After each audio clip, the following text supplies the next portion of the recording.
What's up guys, MainManSWE here, hoping you're all doing awesome as always. And I was scouting YouTube just now and I saw a video by Mr. Frame Whisperer, who's a great content creator for Tekken. He had a video called What is Cheap? And I thought I could actually make a video on the topic, considering a lot of people ask me about that. What is a gimmick? What does it mean that something is cheap, and how do you define it? And I'm gonna try and do that today. And to me, it's very simple. It's win with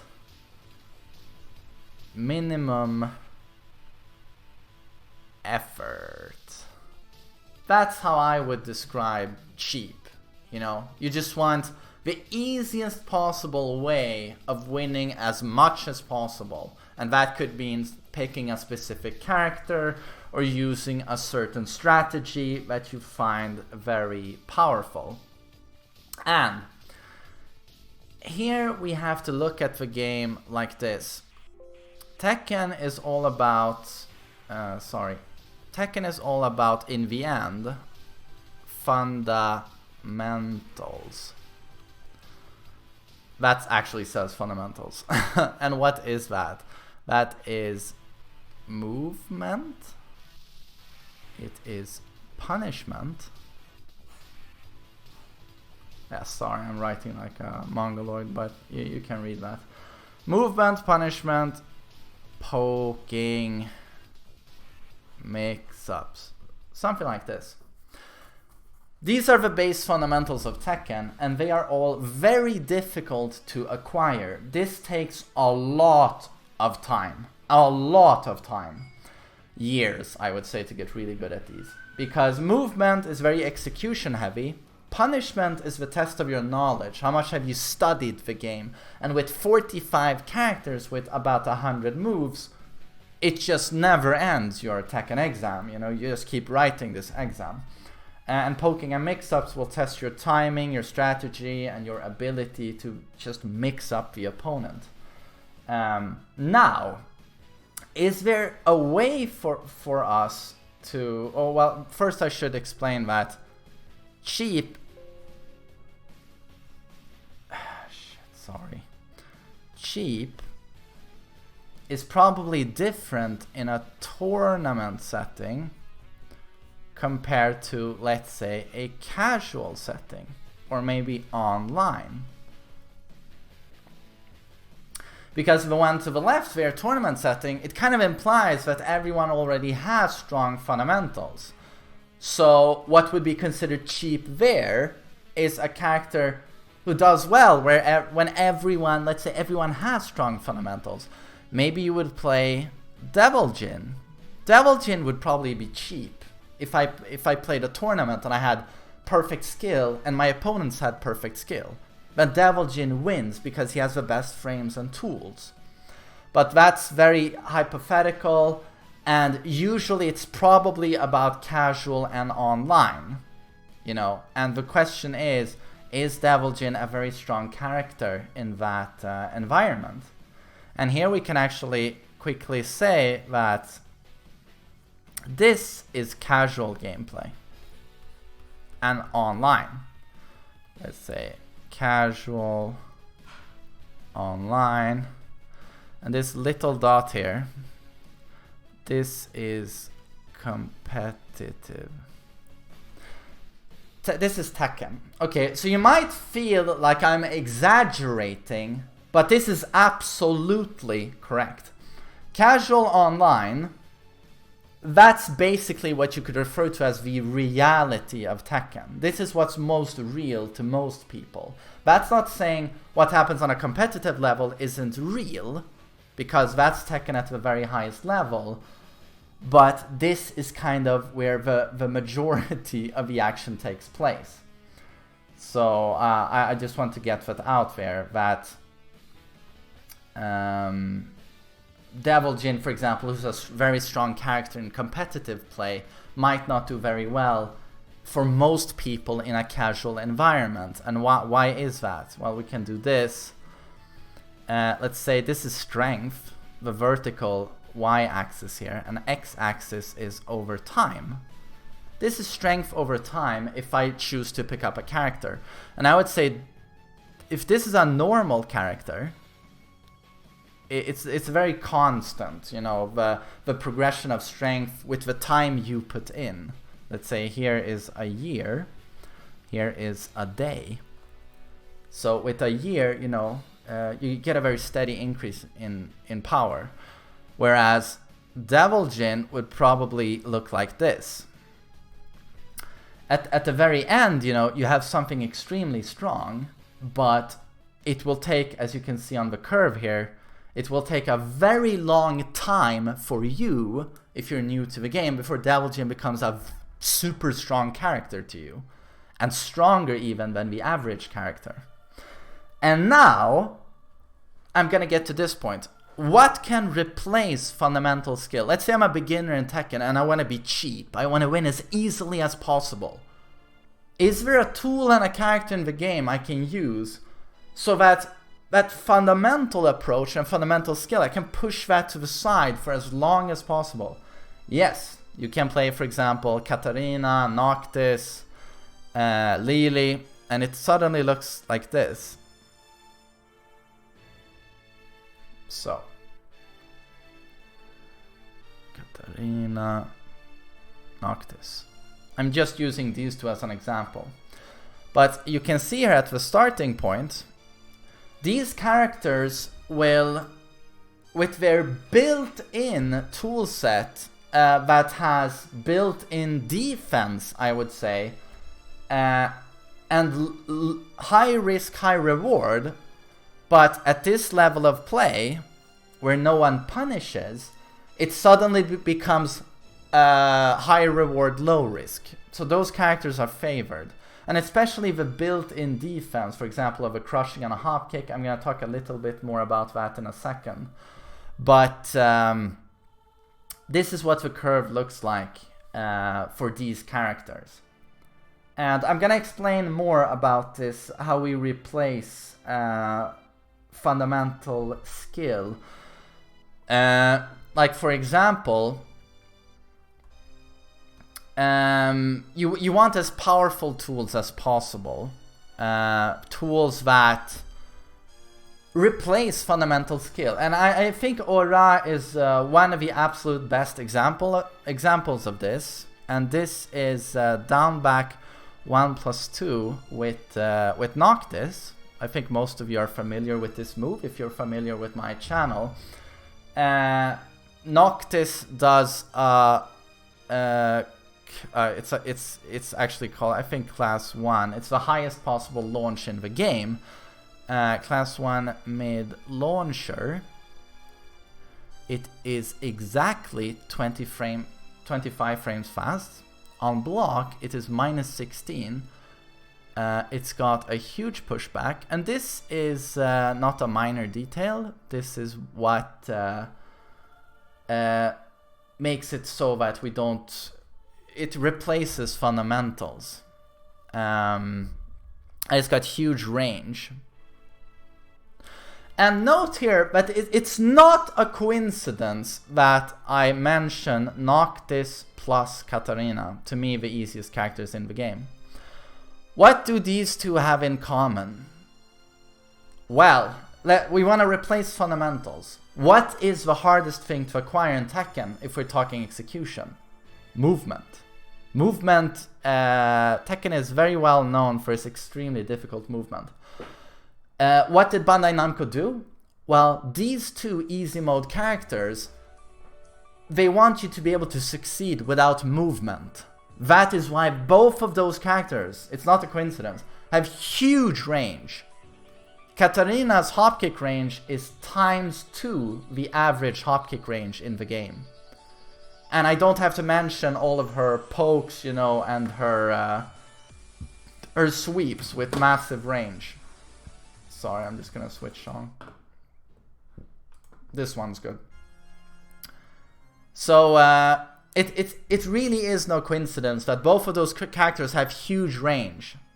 It's so that you don't have to rely too much on movement and placing your attacks. Your attacks will connect no matter what, you know, if your opponent backdashes from you. Chances are the fucking aura will connect. And forward too, you know, you don't have to rely on movement. That is not a coincidence. And so again, easy mode and cheap means not having to rely on fundamentals. Fundamentals very difficult. What are our options if we don't want to rely on fundamentals? Characters with a tool set that can negate fundamentals as much as possible. So again, we're going to focus on Viora. Enormous range because of this, as I said, to negate movement. It's got enormous pushback, making it super fucking difficult to punish with the -16 attribute here. If it's used point blank, some characters can punish it, well, quite a few. But if you use it from mid-range or far away, tip range, there's no way anyone can punish that. And again, straight to the point. Aura. What does it take to do the aura? Effort. We press down, back, 1+2. That is not very difficult. And do we have to space it properly? Do we have to space it? Not often. Not too much. We don't have to think a whole lot about when we throw out the aura, because it's just got enormous range and it actually has some built-in crushing. You don't need to think too hard.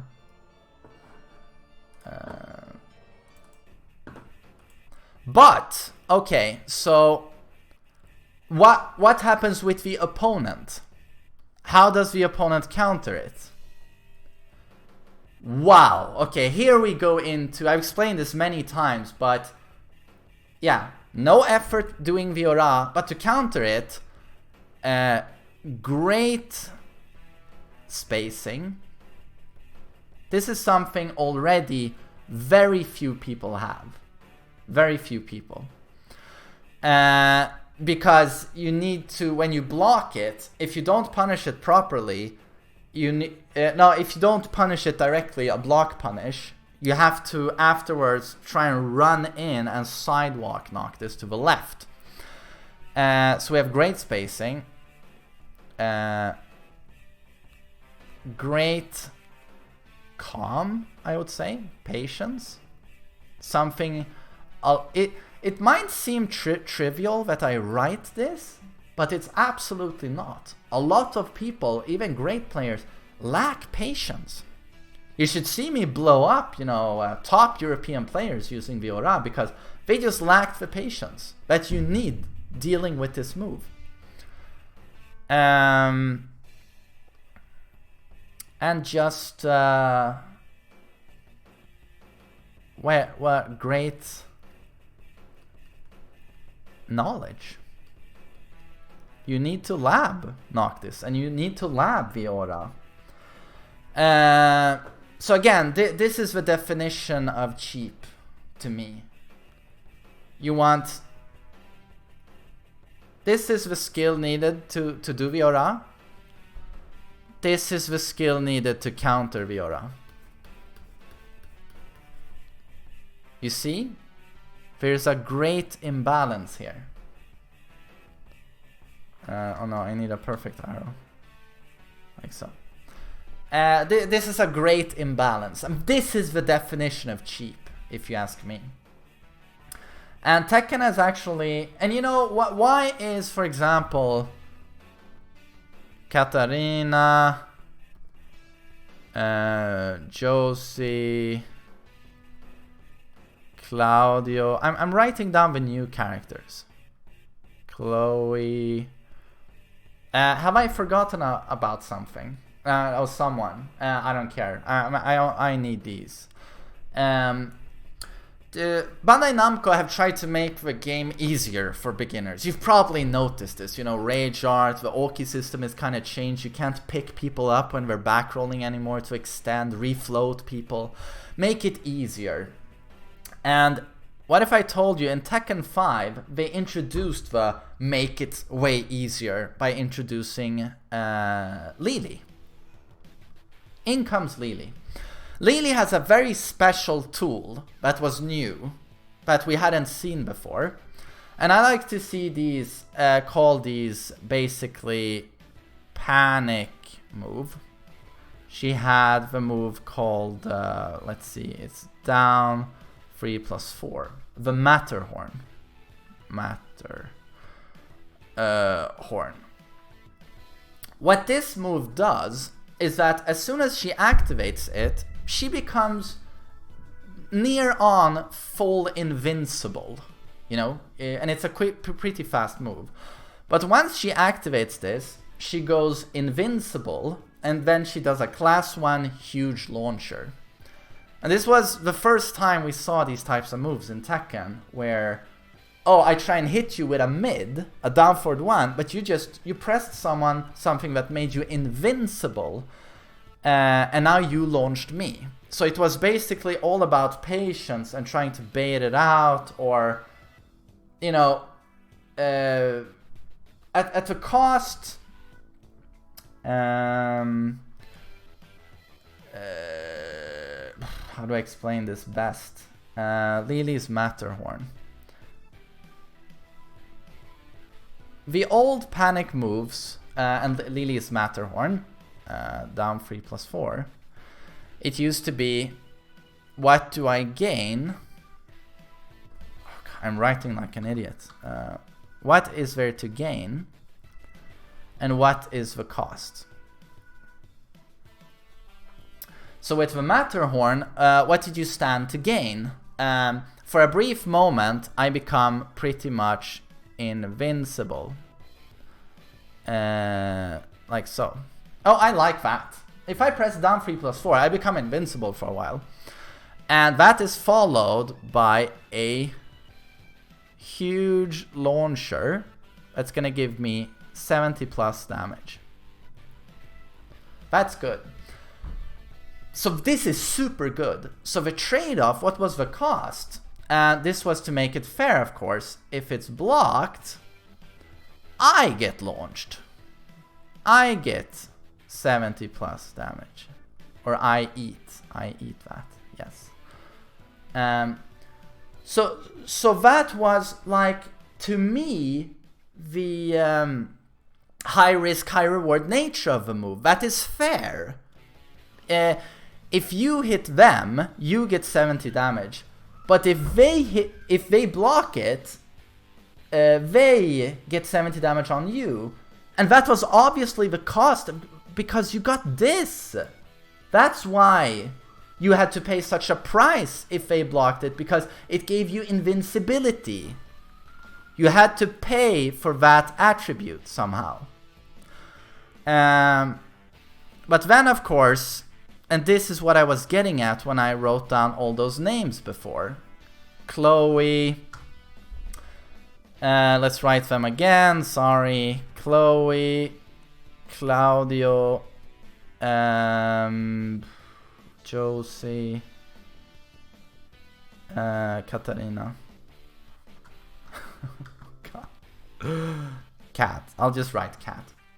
So what I was getting at was that they made the game easier in Tekken 5 with Lily's Matterhorn.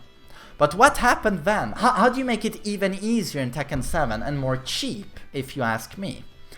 We introduce the new Scrub Hopkick. That, of course, no coincidence, all the new characters have it.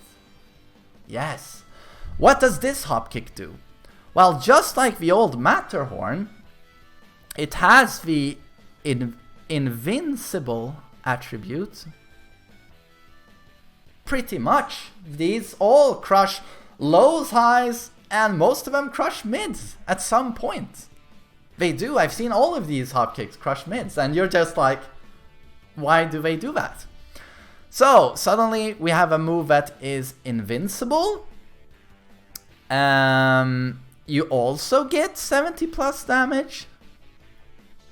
It's the same as the Matterhorn. Oh, and they are 15 frames fast. Let's not forget about that. That's not a minor detail. And many of them have more range than the Matterhorn. This doesn't apply to all of them, but some of these have great range. Now, what is the cost? You remember the cost with the Matterhorn. We had to pay a price for the invincibility. And the fact that if it lands, you know, we get massive damage. So we have to place it correctly. What is the cost of a new and buffed beginner-friendly hopkick? If they block it, you're minus 13. Wow. To me, that's great balancing, isn't it? So 30 damage is what potentially could be the cost of doing a move that is pretty much invincible. It's a launcher, it's got range, it's 15 frames fast. This is what Tekken has become. The old classic hopkick usually had bad range. This went for all hopkicks. This is a new invention, the Shaheen Claudio hopkick, Katarina, that has got great range. It had bad range. It was 15 frames. It did 70 plus damage. It was minus 13. But it had no crushing except for low. So no crushing mids or highs. You could very reliably jab people out of hop kicks if you baited them. You know, if they spammed hop kicks, you could very reliably jab them out of them. So this to me is, you know, the new direction of Tekken, making it easier for people and for beginners. And again, like, okay, you're starting with Tekken, it's a very difficult game. You shouldn't have to rely on fundamentals. It takes such a long time to get movement, spacing, and poking mix-ups. So we're gonna give you insanely powerful tools. The aura. We're gonna give you these hop kicks, you know, or those characters. And of course, you must never forget that cheap.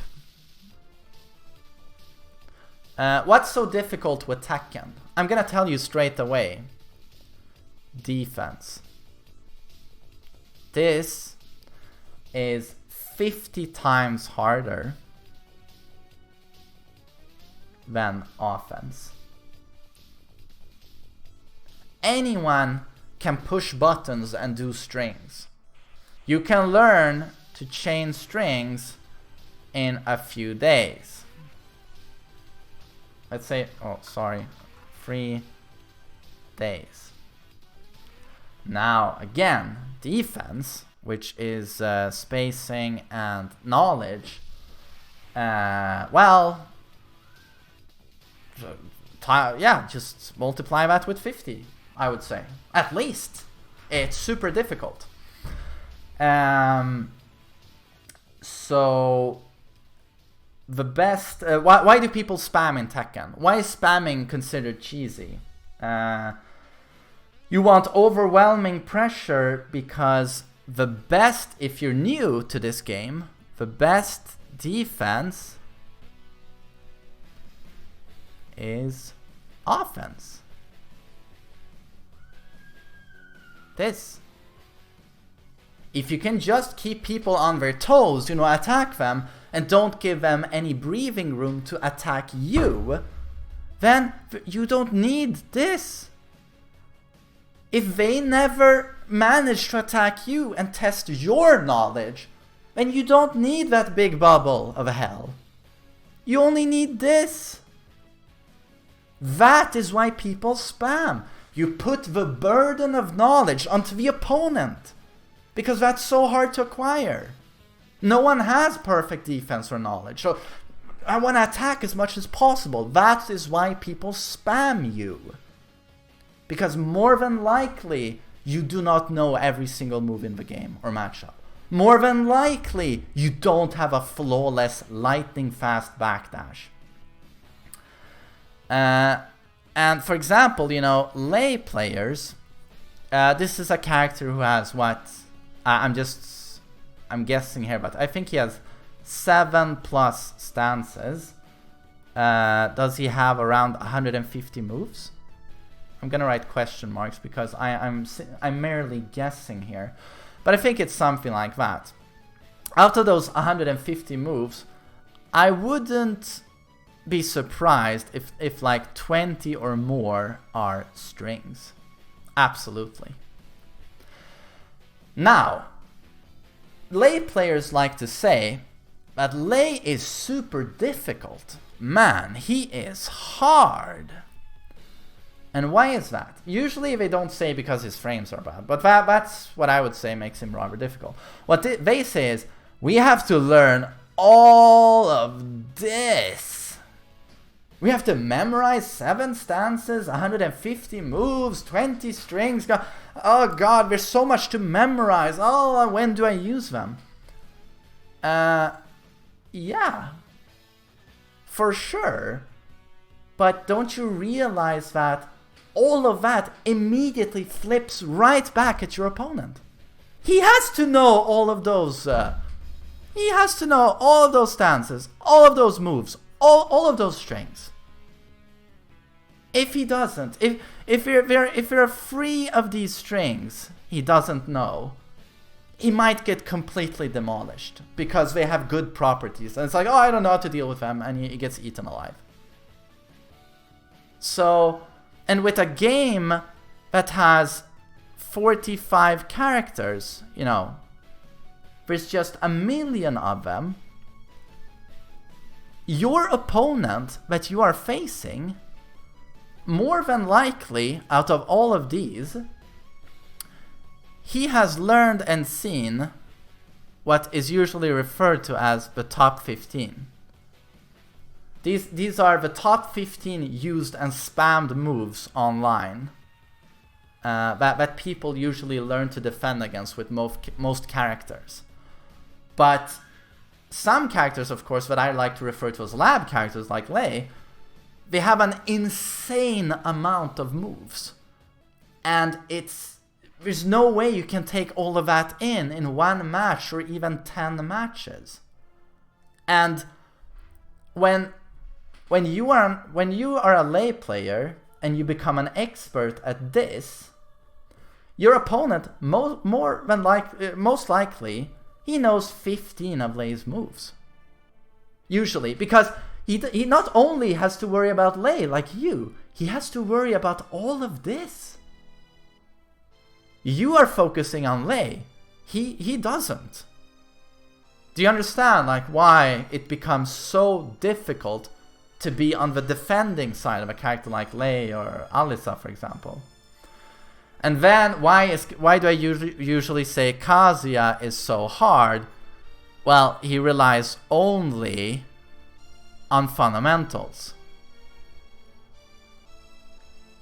which is, as I've said, the hardest thing to acquire. He relies on basically 5 moves. He cannot surprise you. There's no one who doesn't know what the Kazuya matchup looks like. Even people who've played for literally Tekken for 2 weeks, they know what to expect from a Kazuya matchup. So this means no element of surprise, and you will need, again, the third fundamental, poking mix-up, with timing. You will only have to rely on this for your offense. Because suddenly, it's not only about overwhelming the opponent with 5 moves, it is how you use these 5 moves. How do you use them? How do you apply those? Rather than testing someone's knowledge, it's you know what I'm coming at you with. How do I use it? Not merely the fact that I know a string exists and I use it to test your defense. So I think this covers what I was trying to say And I hope this was interesting to you, but I mean, I could ramble about Tekken for a million years, but I hope you found it slightly interesting. And I just want to say that some people find it offensive when I say lab character. I'm not trying to be offensive. People like to say that all characters in Tekken are lab characters, but obviously not. You know, Kazuya, 5 moves, no strings, basically. Lei, as I showed you, not so much. You know, there is a lot to lab here. So I'm hoping that's the difference. That's a lab character. So I hope that made sense, and I hope you all have a nice day. Take care.